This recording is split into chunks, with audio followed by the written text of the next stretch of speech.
भगवान की जय। अब आप सब लोग अपने आसन पर व्यवस्थित बैठ जाएं और एकाग्र चित्त से भगवान की मंगलमयी अमृतमयी कथा सुने। जय श्री राधे। भैया आपने सुना भगवान का प्रागट्य उस कंस के कारागार में हुआ। कल समय बहुत हो गया था, इसलिए बहुत भाग दौड़ करके भगवान के जन्म पर पहुंच गए थे। उसी प्रसंग को थोड़ा 2-4 मिनट फिर से। भैया भगवान मां के गर्भ में आए तो ब्रह्मादि के देवताओं ने आकर के उसी कारागार में ही भगवान की स्तुति करी है। सब देवताओं ने कहा है, प्रभु आप जिस लिए यह अवतार ग्रहण कर रहे हैं ना, उसको आप सत्य करिएगा। और दूसरा भाव यह है कि आप ही केवल त्रिकालावद्ध सत्य हैं और दूसरा कोई सत्य नहीं है। कहते सत्य परम सत्यम। आप तो सत्य व्रत धारण करने वाले हैं प्रभु, और आप ही परम सत्य हैं। इतना ही नहीं, त्रिसत्यम। आप तो त्रिवार त्रिपाजा खा करके हम सब कहते हैं आप ही त्रिवार सत्य हैं और कोई दूसरा सत्य नहीं है। सत्य प्रथम सत्य परम त्रिसत्यम। सत्यस्य योनिम निहितं च सत्ये सत्यस्य सत्यामृत सत्य नेत्रम सत्यात्मकम त्वाम शरणं प्रपन्नाः। हे सत्य स्वरूप परमात्मा, आपने हम सबकी विनती को सुन करके यह अवतार लिया है। आप जो हम सबकी परेशानियां, अरे असुर लोग बहुत परेशान किए थे सबको, देवता लोग, माता गो ब्राह्मण सब संत लोग भगवान के चरण में निवेदन प्रार्थना कर रहे थे ना, तब भगवान ने अवतार ग्रहण किया है। तो वही सब लोग याद दिला रहे हैं, प्रभु अवतार ग्रहण करने के बाद में कहीं ऐसा न हो कि आप जो प्रतिज्ञा लिए थे वो भूल जावे। तो ऐसे ही प्रभु उस बात को देवताओं के माध्यम से याद कर रहे हैं। प्रभु ने कहा आप सब चिंता मत करिए, सब आप सबका मनोरथ पूर्ण होगा। और प्रभु बालक बने हैं उससे पहले ही, इस जन्म में तो भगवान छोटे बन रहे हैं ना, तो उनसे पहले ही लक्ष्मण स्वरूप में बलराम जी मैया रोहिणी के गर्भ से आकर के प्रकट हो गए हैं और वे 1 वर्ष के हो गए हैं और ना बोलते हैं ना डोलते हैं, कुछ नहीं करते हैं, ऐसे ही जहां तहां पड़े रहते हैं। अब वहां सुनोसर आया है, इधर कार्य आगे बढ़ा है। प्रभु अपने मैया बाबा को सारी बात समझा करके अपने कृपा दृष्टि से योग माया के माध्यम से समस्त पहरेदारों को सुला करके मोह निशा सब सोवनिहारा ऐसे सब सो रहे हैं और प्रभु ने अपना कार्य करा लिया है। और प्रभु ने योग माया को इशारा किया था, योग माया गोकुल में प्रकट हो गई है। प्रभु जो वसुदेव जी महाराज को बताए थे, ये प्रभु ए मैया बाबा आपकी हमने बहुत बात मानी है और इस बार सीधे रामावतार का आपको उल्टा करना पड़ेगा और आपको मेरी बात माननी पड़ेगी। उस अवतार में मैंने जगह जगह सुना और सहा, और जब बालक प्रकट होता है मैंने आपकी बात जन्मते ही मान लिया था, लेकिन इस बार अवतार ग्रहण करने पर आपको मेरी बात माननी पड़ेगी। जैसे मेरा अवतार हुआ था, आपके कहने पर मैंने सबसे पहले रोना शुरू किया था और पूरा जीवन रामावतार में रोते रोते बीत गया। बन बन मुझे भटकना पड़ा, यहाँ तक कि एक व्यक्ति के संगा कर देने पर अपनी धर्म पत्नी को मुझे त्यागना पड़ा। ऐसे अनेक कष्ट मैंने उठाया है, और इस बार जो मेरी गति थी सोई तेरी गति। इस बार मैया बाबा आप सबको जेल में रह करके कष्ट सहना पड़ेगा। वही हो रहा है। ऐसे अनेक उदाहरण भरे पड़े हैं। रामावतार में भगवान श्री राम भद्र बड़े हैं, लक्ष्मण जी छोटे हैं, और कृष्णावतार में बलराम जी बड़े हैं और श्री कृष्ण छोटे हैं। अब तुलनाएं बहुत सारी हैं, तुलना पर जाना समय बहुत ज्यादा उधर लग जाएगा, इसलिए उस तुलना पर नहीं जाना है। अब इधर प्रभु के इच्छा से वसुदेव जी लेकर के दुल्ली में बिठा करके, टोकरी में बिठा करके सर पर लेकर के चलते हैं। खूब आंधी तूफान बारिश आती है। प्रभु की माया से प्रभु जमुना जी में जाते हैं। सोचो भैया, भादो मास पक्ष अधियारा, नखत रोहिणी दिन बुधवारा, तिथि अष्टमी रैन अधियारा, रिमझिम बरझट मेघ अधारा।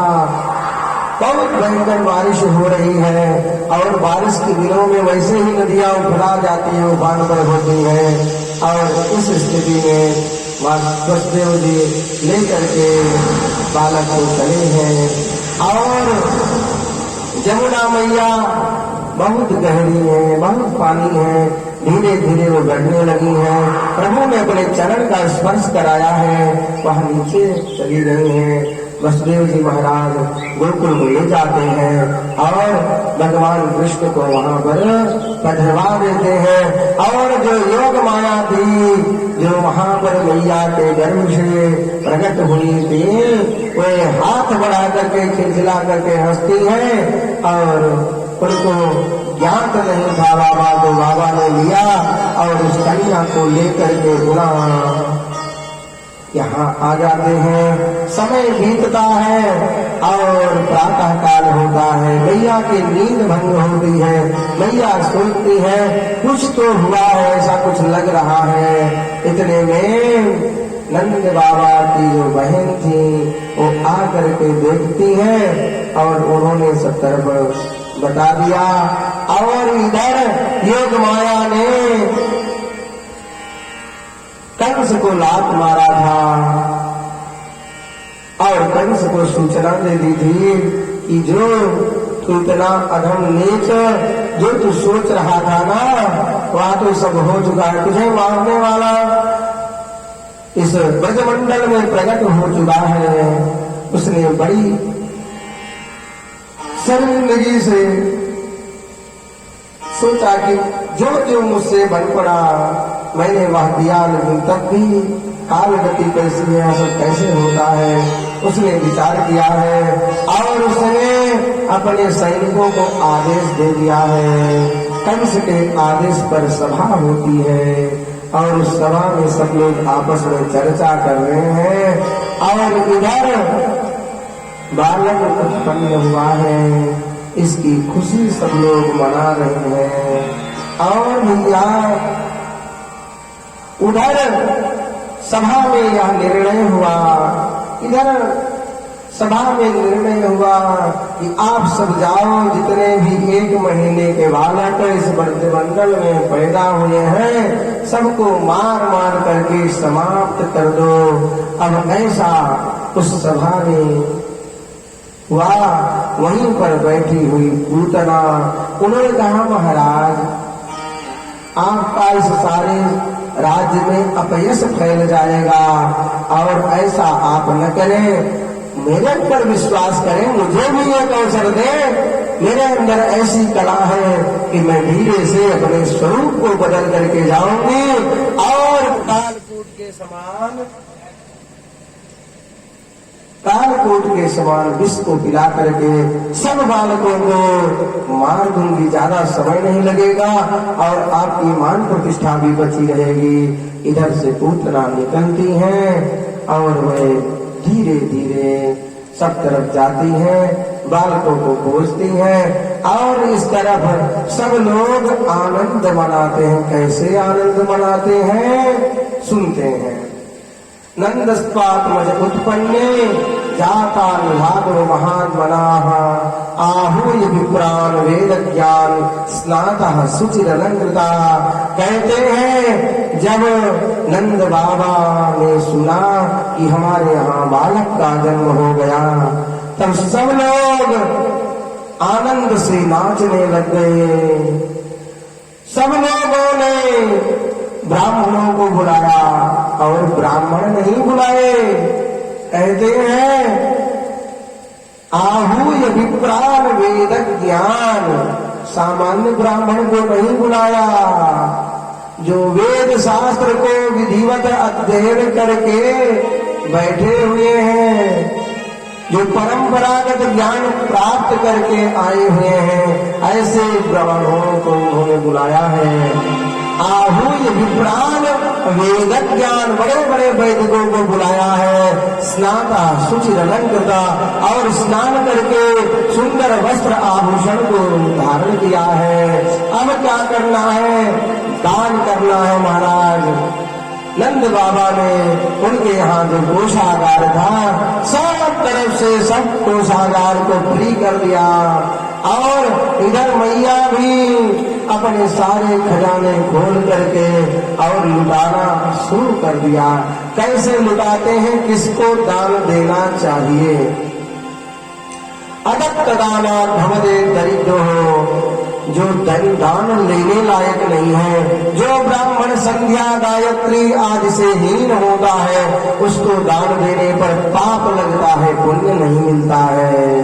दान का कोई सब अधिकारी नहीं है, ब्राह्मण केवल एक ब्राह्मण ही दान का अधिकारी है। इस विषय पर जिसको जितना बहस करना हो, कोई भी हो, कर सकता है। सारे प्रमाण आपके सामने प्रस्तुत होंगे। अदत्त दाना भवते दरिद्रो, जो दान लेने लायक नहीं रहता है और उसको जो दान देता है उसका धन क्षय हो जाता है, वह धीरे धीरे दरिद्र हो जाता है। और दरिद्र भावात प्रकरोमि पापम, कहते हैं वह उसके प्रभाव से जब दरिद्र हो जाता है तो धन कैसे मिले? केन प्रकारेण, पाप कर्म करके भी धन को प्राप्त करने का प्रयास करता है। संसार आप देख ही रहे हैं, किसी भी प्रकार से धन मिले। और कहते हैं पापम प्रभावान नरकम प्रयाति, और उसी पाप के कारण से उस जीवात्मा को नरक जाना पड़ता है। और उसकी कैसी दुर्गति होती है इसको देखिए। पुनर्दरिद्र पुनरेव पापी, वह बार बार दरिद्र और पापी होकर के जन्मता है। इसलिए अदत्त दानम न दीयताम, जो दान लेने का अधिकारी नहीं है उसको दान नहीं देना चाहिए। आप सब विचार करते हैं ना, दान, कन्यादान, अन्नदान, धन दान, स्वर्ण दान, सब जो दान है, आप कन्या दान करने के लिए बहुत विचार करते हैं और उससे कामना की जाती है। गुरु जी, पंडित जी महाराज संकल्प कराते हैं कि आप कन्यादान कर रहे हैं। आपके 21 पीढ़ी के जितने पूर्वज हैं जिनको नरक आदि हो गया है, इस कन्यादान महादान के फल से वो स्वर्ग को चले जाओ। यही तो होता है, कन्यादान आप सब करते हैं। तो ये जो दान है, इन दान में कोई विचार करने की आवश्यकता नहीं है। आपको सस्ते वाले पंडित जी मिल जाए, कहीं पढ़े पढ़ाए नहीं हो, उन्हीं से सब कुछ करा लिया जाए, ऐसा नहीं करना चाहिए। सब चीज पर विचार करना चाहिए। बिना विचारे जो करे सो पाछे पछताए, इसलिए हर बात पर विचार करना। और यहाँ पर आपके सामने प्रमाण है, नंद बाबा ने बहुत विचार किया है और उन्होंने बुलाया है। लेकिन कैसे लोगों को बुलाया है? बहुत जांच परख करके और इमरजेंसी में इतना दिमाग उन्होंने उपयोग किया है।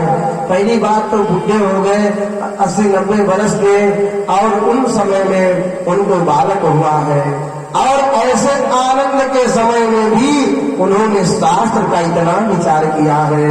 आहूय विप्रान वेद ज्ञान स्नाता शुचिरलंकृतः। अब भैया उन्होंने विचार किया है कि इन लोगों को कभी दान नहीं देना चाहिए, और दान किसको देना चाहिए इसके बारे में भी विचार किया है। कहते हैं सतपात्र दानाश्च भवेत् धनाढ्यो। वही दान, अगर आप जो दान का पात्र है, दान लेने का पात्र है, दान लेने लायक है, अगर उसको आप दान देंगे तो सतपात्र दानश्च भवेत् धनाढ्यो। उस दान के माध्यम से, उसके फल से आप बहुत धनी होंगे, धनाढ्य होंगे। और धनाढ्य भावाच करोमि पुण्यम। आप उस पुण्य के द्वारा, उस धन के द्वारा खूब पुण्य करेंगे, और पुण्य प्रभावात त्रिदिवम प्रयाति। और आप उस पुण्य के द्वारा भगवान को प्राप्त करेंगे। दान पुण्य कथा करेंगे तो भगवान प्राप्त होंगे ना। और कहते हैं पुनर्धनाढ्य पुनरेव दाता। इस संसार में जो बहुत सारे लोग इस जन्म में, मनुष्य जन्म में दिखते हैं महाराज, बहुत बहुत धन है इनके पास, ये आज के कर्म फल से धनी नहीं है महाराज। बहुत कुछ पहले से लेकर के आए हैं, ऐसे ऐसे कोई खानदान में इनका जन्म हो गया है। तो इसलिए बहुत विचार करके सब दान धर्म करना चाहिए।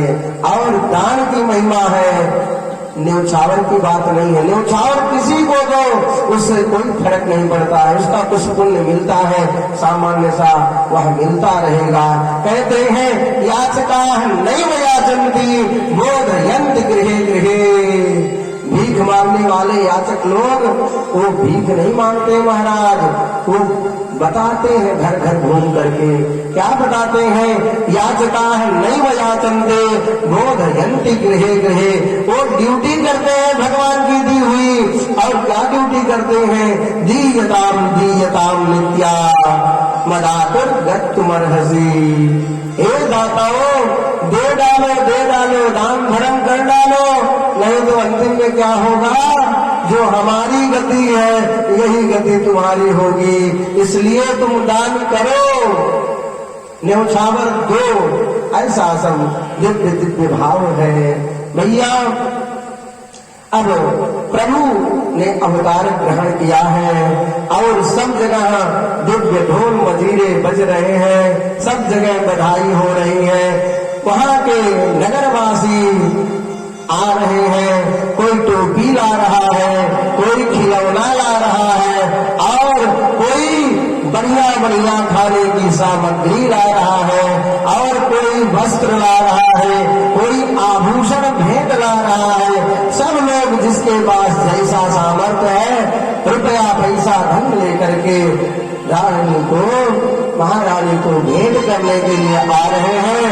और मानो इधर भी जिनके यहाँ लाला प्रकट हुए हैं, नंद बाबा के यहाँ सारे कोषागार खोल दिए गए हैं। कहीं पर चांदी के बर्तन बन रहे हैं, कहीं पर सोने के बर्तन आभूषण बन रहे हैं, कहीं पर हीरे की मोती की अंगूठी बन रही है, तो कहीं पर नाप भराज माणिक की अनूठी जवाहरात बन रहे हैं। और सब लोग दे रहे हैं और ले रहे हैं। जे पावा राधा नहीं काहू, जिसने जो पाया उससे अच्छी कीमत वाली चीजों को उठाना चाहा।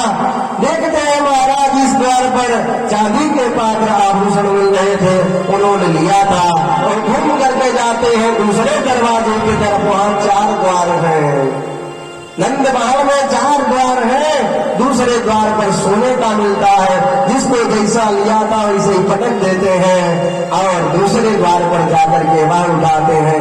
तीसरे द्वार के बारे में सुनते हैं, अरे भैया तू चांदी के बर्तन लिया है, सोने के आभूषण लिया है, मैं तो दक्षिण दरवाजे से लेकर के आ रहा हूँ, एक एक हीरे जवाहरात के बढ़िया बढ़िया माला और आभूषण। ऐसे सब सुनते हैं। जो जहां पर सुनते हैं उस तरफ उसको छोड़ करके चले जाते हैं। मानो पूरे मथुरा वृंदावन में गोकुल में लक्ष्मी जी साक्षात नृत्य कर रही हैं, अपने पति परमेश्वर अपने कांत के आने की खुशी मना रही हैं। ऐसा दिव्य उत्सव मना है। अब हमारे व्यास जी के माध्यम से थोड़ा सा आप आनंद लें और अपने हृदय के ग्रंथों को खोल करके आप भी कुछ लुटा लें। सखी ब्रज के सब ग्वाल हो के दिल में खुशहाल, बढ़िया गर्दन में डाल नाचे दर्द करता, कि ब्रज में हो रही जय जयकार। वो ब्रज में कि ब्रज में हो रही जय जयकार, नंद घर लागा जायो रे। ब्रज में हो रही जय जयकार, नंद घर लागा जायो रे, लागा जायो रे, नंद घर लागा जायो है, लागा जायो रे, नंद घर लागा जायो है।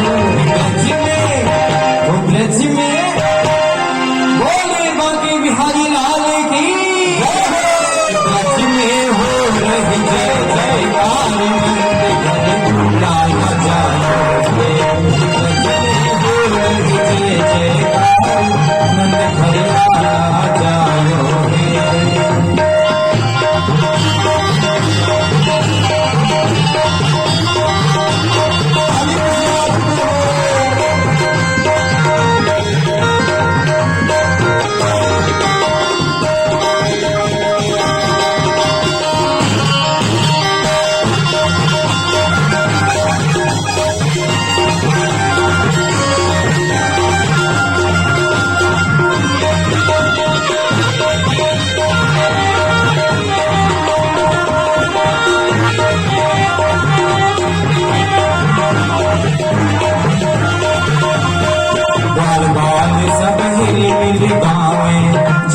जोत नंद घर आवे, बाल सब हिल मिल गावे, जोत नंद घर आवे। ब्रह्मानंद समान आज सत सबने पावे, कि ब्रज में कि ब्रज में हो जय जयकार, नंद घर लागा जायो रे। ब्रज में हो जय जयकार, नंद घर लागा जायो रे। ब्रज में हो रही जय जयकार, नंद घर लागा जायो रे।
देने लगे बधाई। सारद शेष सकल नहीं गाई, कैसो अद्भुत सुख को काहू ना जायो है, ओ काहू ना जायो है। कि ब्रज में एक बार बोलिए वृंदावन बिहारी लाल की और कृष्ण भगवान की। ऐसा दोनों हाथ ऊपर उठाए ही रहिए, क्योंकि अंतिम लाइन है। और हाथ उठाए रहिए, क्योंकि डांस हमको भी नहीं आता, लेकिन हाथ हिलाते रहते हैं। तो प्रेम से कहना है, अरे ब्रज में, वो ब्रज में, कि ब्रज में हो रही जय जयकार नंद भर ब्रज में हो रही जय जयकार नंद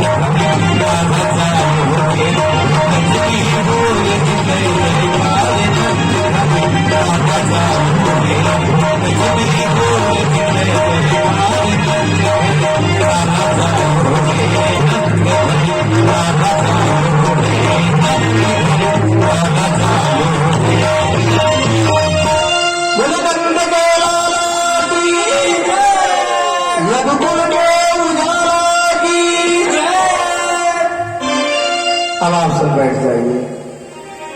आप सबने व्यायाम कर लिया है, अब बैठ जाइए जी।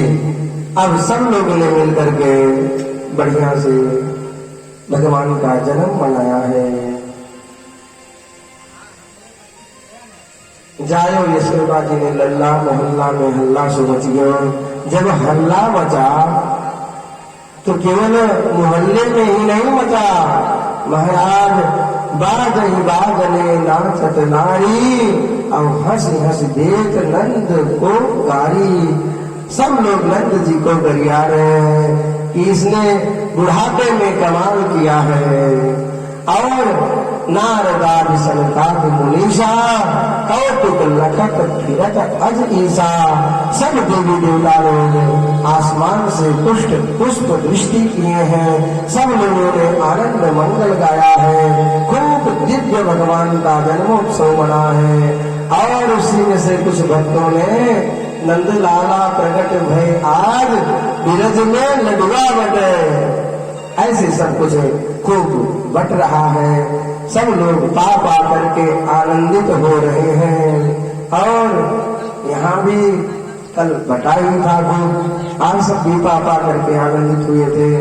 अब वही श्री हरि जो बहुत दुर्लभ है, वही आज कितना सुलभ हो गए हैं। जितने भगवान के प्रिय भक्तजन हैं, सब लोग कितना आनंद से उन्हें सुन रहे हैं, देख रहे हैं, स्पर्श करने का मौका प्राप्त कर रहे हैं। कहते हैं युग युग के प्रभु तुम अवतारी, और जन के हो सिर जनहार, और मन मोहन सबके मन बसना। विनती यही है बारंबार, ऐसा प्रभु तो सबके मन में बसने रचने वाले नहीं है। सूर अनेक फिरन कर मांगत, पै पद सूर को स्वाद कहा। पुनिता में मजीरा बजाती फिरे, मीरा मतवारी सी चाह कहा। सिया राम कथा किन कौन लिखी, तुलसी जैसी मर्याद कहा। नरसिंह बसे सब खम्भर में, पर प्रगटन को प्रहलाद कहा। भैया ऐसा मन में भाव बस जाए, तो मानो हमारा यहाँ जीवन लेना ही सफल हो जावे, धन्य हो जावे। ऐसा सब मंगल हुआ है। कहते हैं इस वृद्धावस्था में नंद बाबा लल्ला को पा करके अपार हर्ष से हर्षित हैं, और पूरा 84 कोष का ब्रजमंडल आनंद भर गया है। याचकों को अन्न धन गाय वस्त्र आदि खूब लुटाया गया है, दिया गया है। और ब्राह्मणों को तो विधिवत दान दिया गया है, सबका मान सम्मान दिया गया है। सबको खूब प्रचुर मात्रा में दान दे करके सबको संतुष्ट किया गया है। सुखदेव भगवान कहते हैं, भैया 1,00,000 गायों के सींग को, शरीर को स्वर्ण से मढ़वा करके और खुर को चांदी से मढ़वा करके, बढ़िया चमकीले वस्त्र से उड़ा करके, और ताजी ब्याई हुई गैयों को, बछड़े वाली गैयों को 1 साल भर का उनका आहार व्यवस्थित करा करके ऐसे नंद बाबा ने दान किया है दिव्य ब्राह्मणों को। और बहुत हर्ष छाया है। गुरुदेव भगवान कहते हैं, गोपाल गोकुल रक्षायाम निरूप्य मथुराम गतः नंदः कंसस्य वार्षिक्यम करम दातुम कुरुद्वः।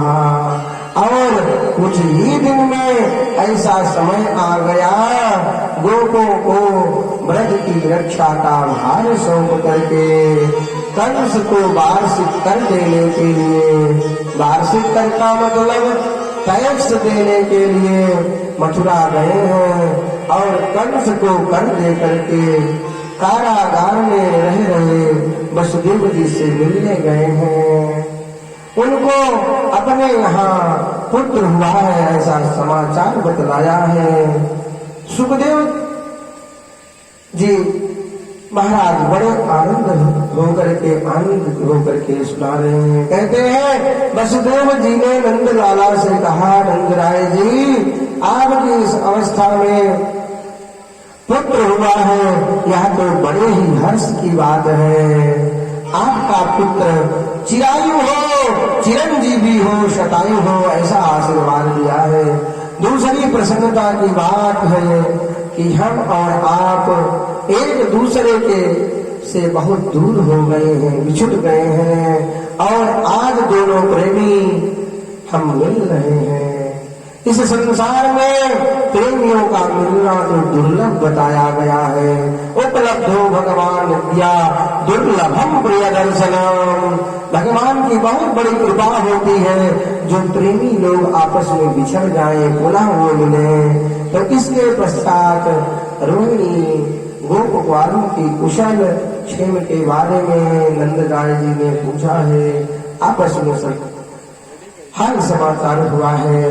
कहते हैं, हे वसुदेव जी, आप ऐसा करिए, आप शीघ्र ही गोकुल में पहुंचिए, क्योंकि मुझे ऐसा आभास हो रहा है कि गोकुल में कुछ गड़बड़ होने वाला है, कोई उत्पात होने वाला है।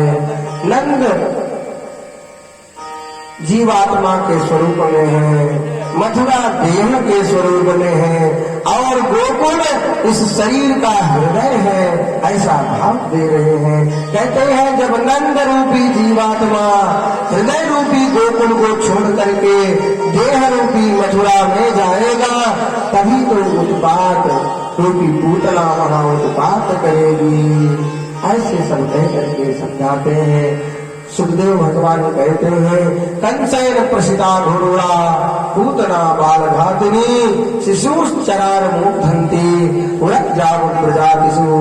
कहते हैं, जो कंस ने सभा किया था, उस कंस की सभा में पूतना राक्षसी, जिसे बालकों को मारने के लिए नियुक्त किया गया था, वह गांव-गांव घूम करके, घर घर घूम करके, जा करके बालकों को मार रही थी, और पूतना बालकों के लिए ग्रह के समान हो गई थी। और पूतना का मतलब क्या होता है? पूतना, जिसके रहते हुए किसी के पूत न रह जावे, वही पूतना है। और दूसरा अर्थ क्या होता है? पूत का मतलब पवित्र, और ना का मतलब नहीं। जो पवित्र नहीं है वही पूतना है। और पूत का मतलब अज्ञान भी कहीं कहीं पर बताया गया है, और जिसके पास ज्ञान नहीं है वही पूतना है, ऐसा भी उसका अर्थ होता है। जो पवित्र नहीं है वही पूतना है।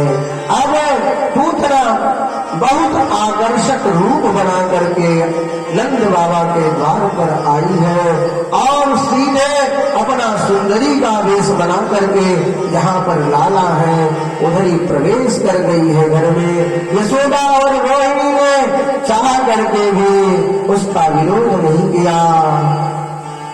पूतना ने सोते हुए लाला को देखा और जाकर के उठा लिया है और उनके मुख में भयंकर तीक्ष्ण भयंकर विष लगा हुआ है और स्तन आदि में उसने अपने मुख में उस विष को लगा रखा है और उस पूतना ने भगवान को, उस लाला को, अपने उस स्तन को उस बालक के मुख में दे दिया है।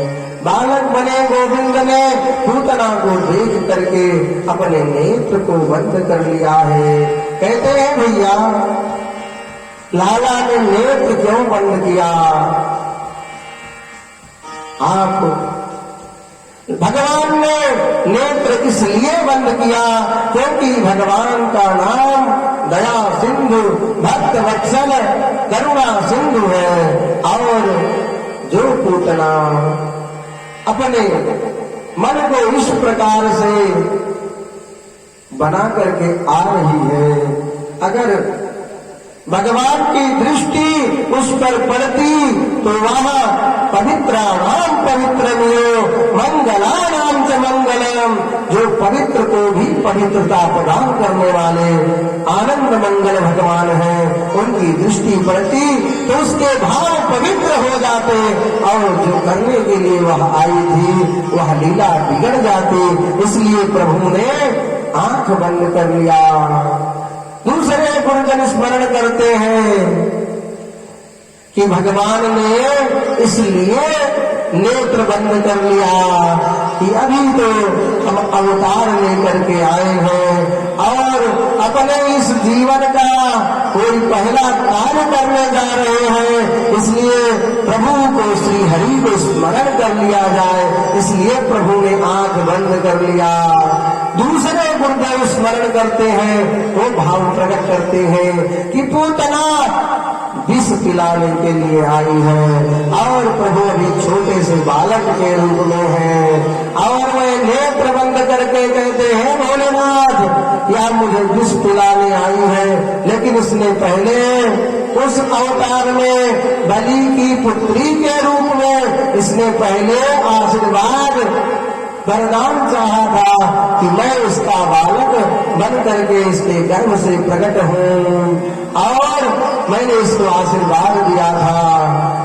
फिर जब मैंने बलि को छड़ा था, बाद में इसने विचार किया कि यही बालक अगर मेरा बालक होगा और ऐसी दुष्टता करता तो मैं अपने स्तनों में विष लगा करके, दूध पिला करके इसको मैं मार देती। आज आओ वही विष लगा करके यहाँ पूतना आई है और प्रभु ये सब विचार करके मन में कहते हैं भोलेनाथ, हे भूत भावन भोलेनाथ, हे शंकर, आप आकर के विष आप पी लो और दूध मैं पी लूंगा, ऐसा भाव प्रकट करते हैं। ऐसे अनेक भाव प्रकट हो रहे हैं। भगवान ने आंख क्यों बंद किया? ऐसा सब भाव भगवान ने सोचा कि भैया मैं यह अवतार इसलिए ग्रहण कर रहा हूँ कि मैं जाऊंगा सारे संसार के समस्त प्रपंच वैभव से निरत विरत होकर के बाल बालों के संग खेलूंगा, गोपियों के साथ घूमूंगा, सबको मैं आनंद प्रदान करूंगा। माखन मिश्री लूट करके चुरा करके खाना है और पहले ही इस कार्य का शुभारंभ कुछ इस तरह से हो रहा है, इसलिए प्रभु ने आंख बंद कर लिया और प्रभु ने विचार किया, मैंने पूतना को देखा और पूतना ने मुझको देखा, दो इसकी आंखें और दो मेरी आंखें, दोनों मिलकर के चार, और जब नैना चार हो जाता है तो हृदय में क्या भाव है वह नेत्र के माध्यम से अगले तक पहुंच जाता है। आंख बहुत कुछ बता देती है। आप सब समझते हैं, आंख देख करके बहुत कुछ लोग समझ जाते हैं, और जब पूतना की दृष्टि मुझ पर और मेरी दृष्टि पूतना पर पड़ेगी तो उसका भाव बिगड़ जाएगा, भाव बदल जाएगा, नैनाचार हो जाएगा, और जो लीला होनी है वह लीला बदल करके वह मेरी दासी बन जाएगी। इसलिए प्रभु ने नेत्र बंद कर लिया। अब प्रभु के मुख में उसने स्मरण दे दिया है, और प्रभु ने दूध पीना आरंभ कर दिया है। उसकी तो इच्छा ही थी कि मैं इस बालक को मार करके समाप्त कर दूंगी।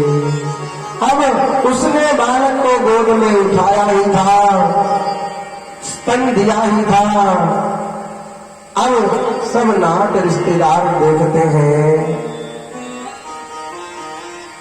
ये कौन सी स्त्री आई है, कहां से आई है, विचार करते हैं, कोई पूछ नहीं पाता है। ऐसे शुभ अवसर पर कोई इतना प्रेम से इतना सुंदरी का स्वरूप बना करके आया है, उसे भला कौन टोकेगा। अब उसने लाला को उठा करके दूध पिलाना आरंभ किया है, और लाला ने अपने छोटे छोटे हाथों से उस पुतना के स्तनों को पकड़ा है और दुग्धपान करना आरंभ किया है। अब प्रभु नेत्र बंद करके दुग्धपान कर रहे हैं। लागे पियन कृष्ण कर तोरा, और लागी करन छुड़ावत सोरा। भगवान दूध पीने लग गए, दूध पिलाने के लिए आई थी। अब प्रभु ने तेज से दूध पीना शुरू किया तो उसने जोर लगाना शुरू किया कि छोड़ छोड़, मैं तुझे दूध नहीं पिलाऊंगी। ऐसा उसने मन बना लिया। और पूतना कहती है, सामुंच मुंचाल में दे प्रभाषणे निष्पीड्यमाना किल जीव वर्मणि, निहित नेत्रो चरणो भुजर्मुहो प्रस्वंद गात्रा विपति रुरोदः। पूतना कहने लग गई, छोड़ दो, मुंच मुंच 2 बार उसने कहा। अब प्रभु तो समझ गए, इसने एक बार कहा होता छोड़ दो तो बात और थी, लेकिन इसने कहा मुंच मुंच, छोड़ दो तो छोड़ देने का क्या मतलब होता है।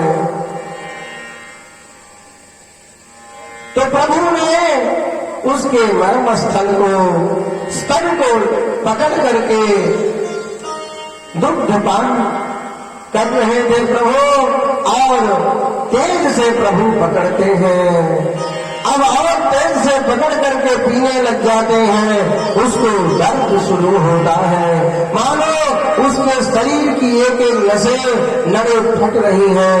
अब वह दर्द से बेहाल होती है, और वह हाथ पांव पटकना शुरू करती है, रोना चिल्लाना शुरू करती है, पसीने से लथपथ हो जाती है। अब महाराज उसके घोर शब्दों से पृथ्वी डगमगाने लग गई। पूतना को जब कष्ट हुआ तो उसका बनावटी रूप बिगड़ गया, और वह अपने विकराल स्वरूप में आ गई।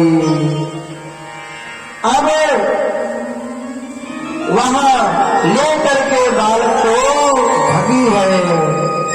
कहते हैं प्रभु ने खूब जोर से दूध पीना आरंभ किया था, मानो प्रभु उसके प्राण को ही पी जा रहे हैं।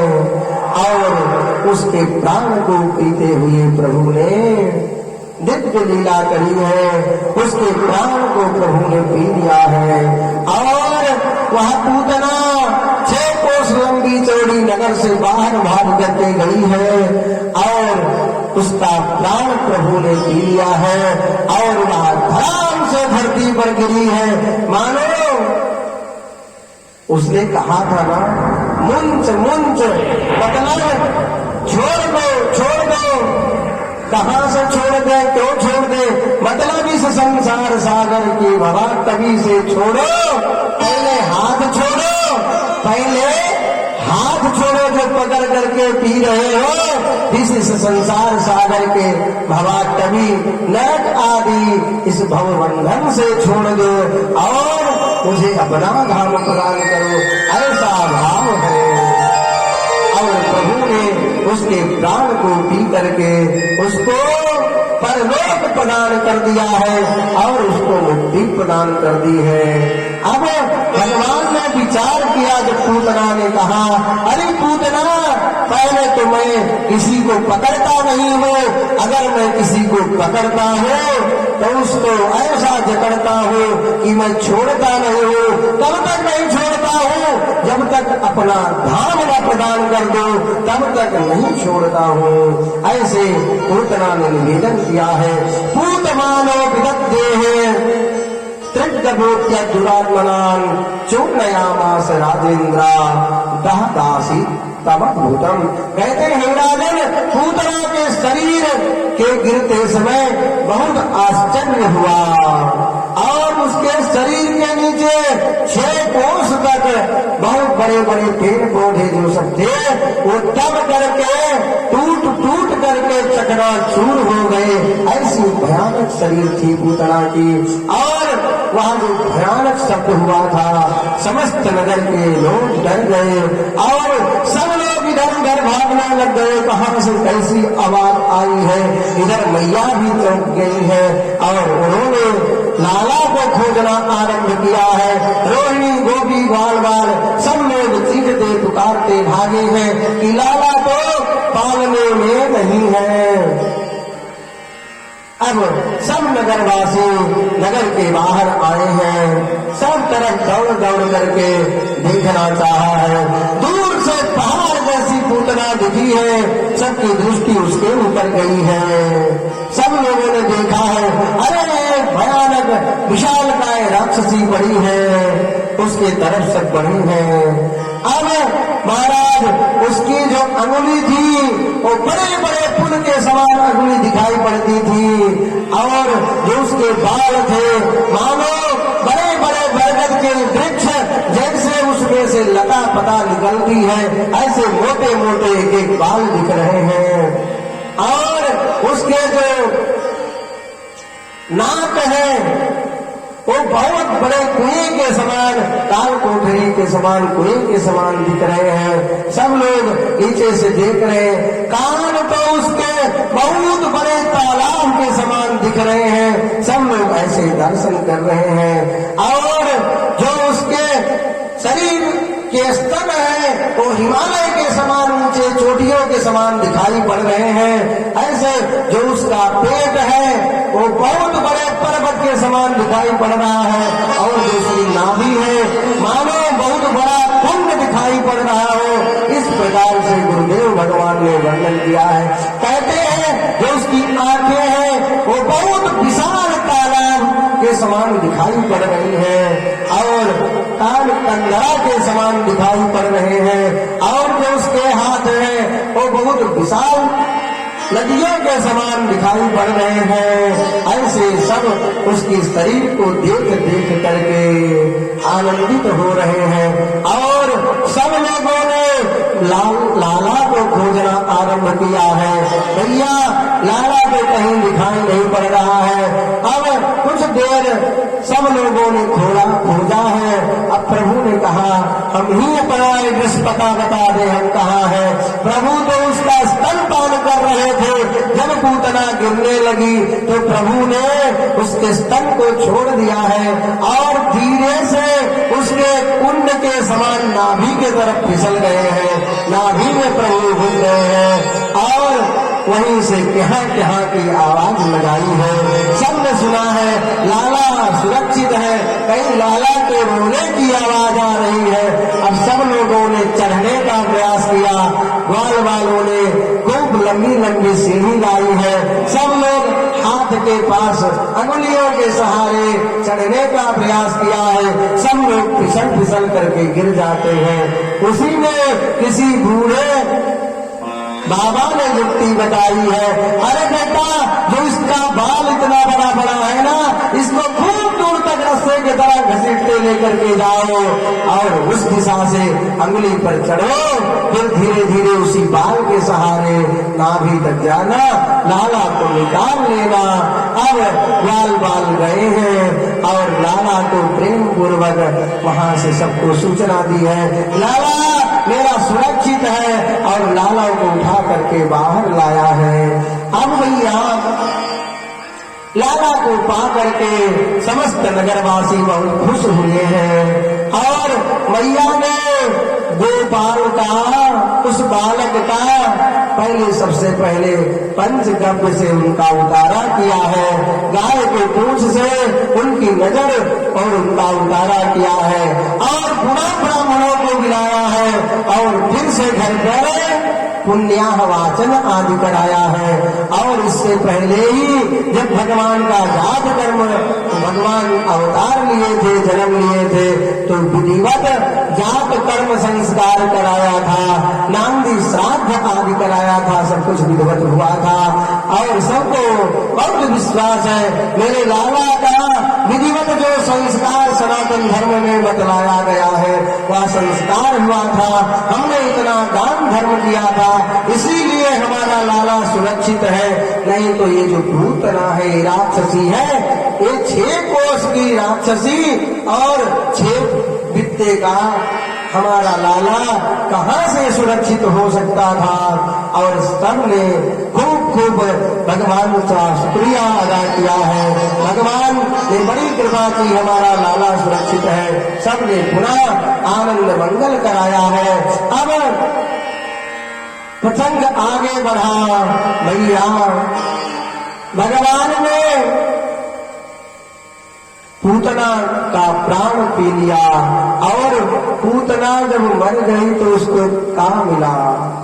कहते हैं इधर प्रभु की बात बाद में, पहले ग्रामवासियों की, क्षेत्रवासियों की, सब लोगों ने विचार किया इतनी लंबी चौड़ी पूतना,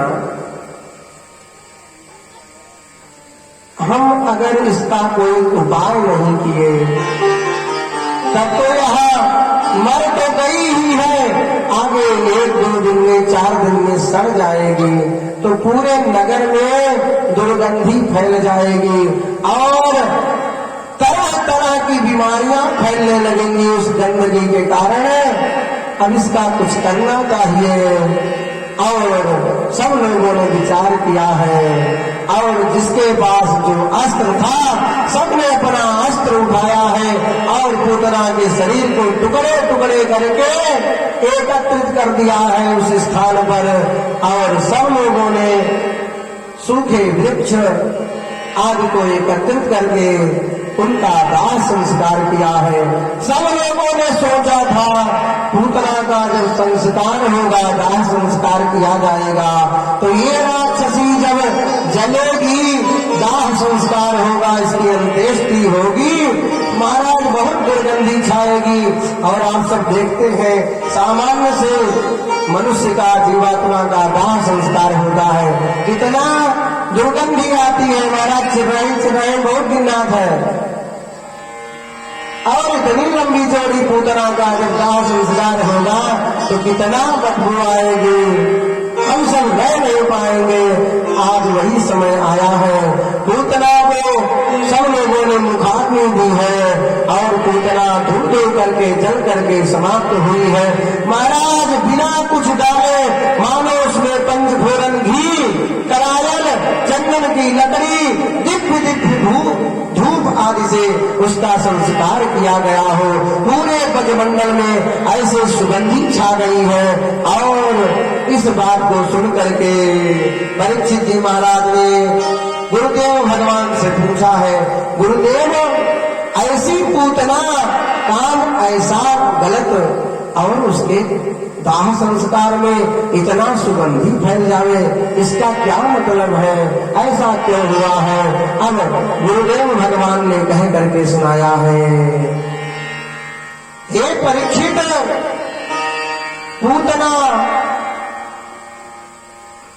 पूतना ने तो कुछ सही नहीं किया था, लेकिन जिस जिसके हृदय का स्पर्श, जिसके शरीर का स्पर्श भगवान गोविंद ने कर दिया हो, भला उसके शरीर से दुर्गंधी कैसे आ सकती है। और गुरुदेव ने कहा था कि भगवान ने उसको परम धाम दे दिया, और परम धाम ही नहीं दिया, जो अपने माँ की गति होती है वही गति पूतना को प्रदान कर दिया। ऐसा दिव्य उपाख्यान गुरुदेव के माध्यम से परीक्षित जी महाराज ने सुना। परीक्षित जी महाराज ने प्रश्न किया, हे गुरुदेव, हे गुरुदेव, ये जो पूतना है, ये पूतना तो पवित्र नहीं है, या पूतना जो है या भगवान की भक्ता भी नहीं है, इसने बहुत कुछ किया नहीं, और इसको भगवान ने अपने मां की गति दे दी है। कहते हैं प्रभु तो ऐसे ही करुणा वरमालय है, दया के साधन है, ऐसे ही दया करते हैं जो सामान्य लोग नहीं पा सकते थे। जो अपनी मां को गति प्रभु ने दिया था वही गति पूतना को दिया है।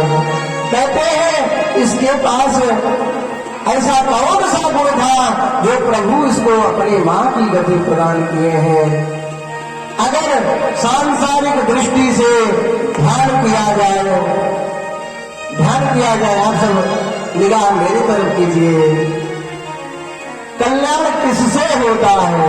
कोई बहुत बड़ा ज्ञानवान होता है, उसका कल्याण हो सकता है, भक्ति हो, कर्म हो, और कोई बहुत उच्च कुल खानदान का हो तो उसका कल्याण हो सकता है। लेकिन प्रभु ने इसके ऊपर क्यों कैसे कृपा कर दी? कहते हैं इसके ज्ञान पर विचार किया जाए तो इसने बहुत ज्ञान वाली तो पूतना नहीं थी, और इसके कर्म को देखा जाए तो महाराज कर्म तो बहुत घटिया था, इसका बहुत खराब कर्म था। बालगनी रुधिरासना, बच्चों का खूने पी जाती है, इसका कर्म भी सही नहीं है और इसका ज्ञान भी नहीं सही है। अब बात भक्ति की हो जाए तो इसके हृदय में भक्ति भी नहीं थी, या तो मारने के लिए आई थी। अब अगला विचार इसके कुल पर किया जाए तो यहाँ पवित्र कुल से भी नहीं थी, यह तो राक्षसी कुल से थी। अब विचार आहार पर किया जाए तो भैया आहार शुद्धि, सत्य शुद्धि, जिसका आहार शुद्धि है उसका मन तन शुद्ध हो जाता है। और इसका आहार क्या था? क्या आहार था? बालगनी रुधिरासना, बालकों को मार करके उनका खून पी लेना ही इसका आहार था। पूतना लोक बालगनी, पूतना तो केवल बालकों को मार मार करके खाती थी, इसका आहार भी शुद्ध नहीं था। अब इसके बाद इसके विचार को देखा जाए, कहते हैं इसका विचार भी शुद्ध नहीं था। यह बालक को मारने के लिए आई थी, भगवान को मारने के लिए आई थी, लेकिन पूतना विचार भी नहीं सही था उसका, लेकिन भगवान ने मान लिया। क्या माना? अवोबतीयम स्तन कालकूटम जिघांसया,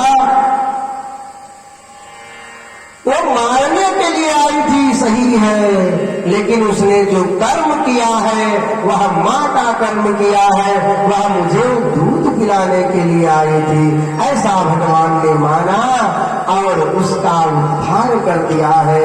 ऐसे ही तो प्रभु न जाने कौन से गुण पर दया निधि रीझ जाते हैं, न जाने कौन से गुण पर दया निधि रीझ जाते हैं। यही सद ग्रंथ गाते हैं, यही कहते हैं। इस करुणा के सागर में है कितनी करुणा, इस करुणा के सागर में है कितनी करुणा।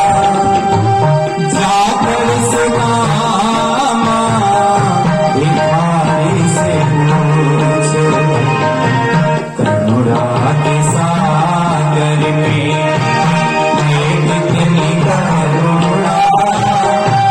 जाकर सुनामा भिखारी से पूछो,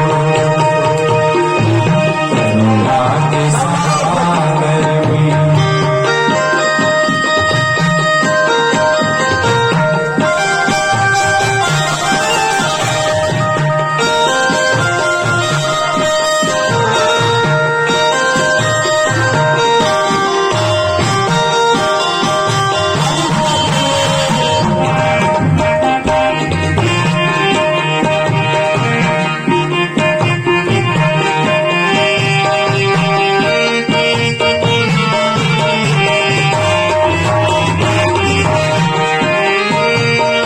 उस करुणा के सागर में, करुणा के सागर में है कितनी करुणा। जाकर सुनामा भिखारी से पूछो, करामात क्या उनके चरणों की रज में। करामात क्या उनके चरणों की रज में। जाकर के गौतम की नारी से पूछो, करुणा के सागर में।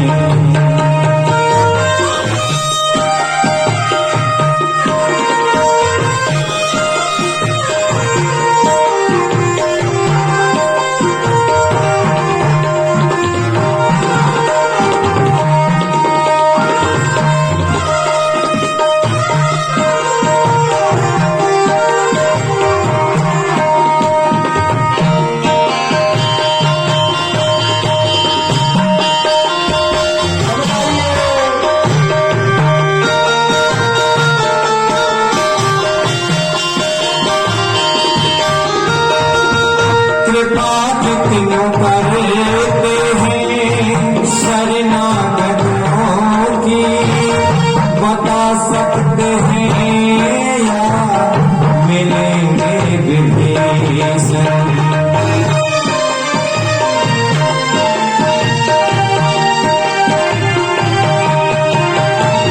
कृपा कितनी कर लेते हैं शरणागतों की, बता सकते हैं